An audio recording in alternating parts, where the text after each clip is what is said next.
Hi internet friends, in an effort to be brief, I'll keep this introduction short and sweet because today I want to talk to you about the Finders cult, and I'm going to summarize the entire scandal in 5 minutes or less.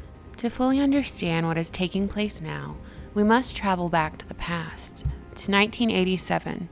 A year before the Franklin Credit Union scandal broke, an anonymous person in Tallahassee, Florida phoned police upon seeing two men in their late 20s, both dressed in dark suits, traveling with 6 children, bruised and disheveled. They were living out of a van in a park.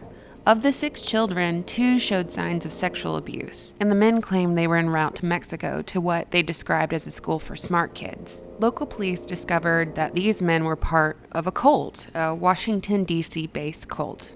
Finders cult. Townspeople had seen the Finders before. Sightings of middle-aged men in dark suits were abuzz, and witnesses spoke of the Finders following the townspeople home, taking extensive notes and pictures. The Finders were even seen at local council meetings, silent but observant. The Finders scoured local land deeds at the courthouse, getting a better idea of who owned what in the town they called home. When prompted on child abuse accusations, the Finders described themselves as having an unorthodox approach to child raising. They practiced communal upbringing, which was virtually free of supervision.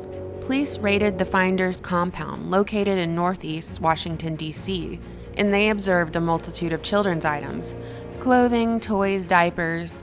Yet no children were found on the premises. What they did find were detailed instructions for obtaining, purchasing, trading, and kidnapping children on a global stage, and a sophisticated network for moving children.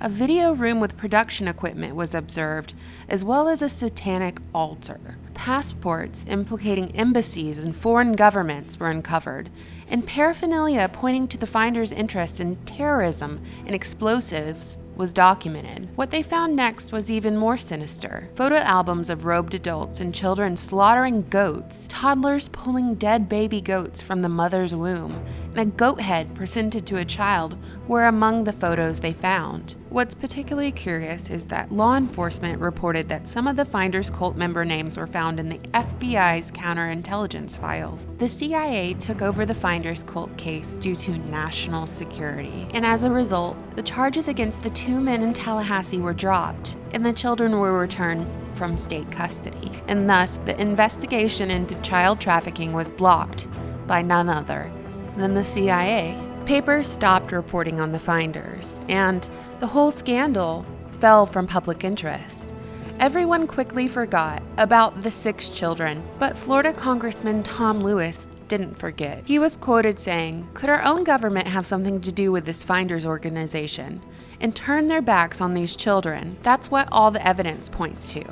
And there's a lot of evidence. I can tell you this, we've got a lot of people scrambling, and that wouldn't be happening if there was nothing there. Only years later did the Finders cult leader speak out. His name was Marion Petty, an Air Force Master Sergeant. Marion admitted that his wife worked for the CIA and that his son flew for the CIA airline, Air America. Of course, the CIA has denied any connection to the Finders. As I said before in the Franklin cover-up video, if we do not learn from the past, we are doomed to repeat it. How many more Franklin cover-up scandals do we need before we learn how to deal with the opposition? Their Achilles heel during the Franklin scandal and the Finders cult case was that mainstream media covered both instances to an extent, asking tough questions and giving credibility to the idea that corruption and evil has infiltrated our government. Now the mainstream media doesn't dare question their masters. Ask yourselves why. Is it because the masters have repeatedly demonstrated what happens when you try to get rid of them?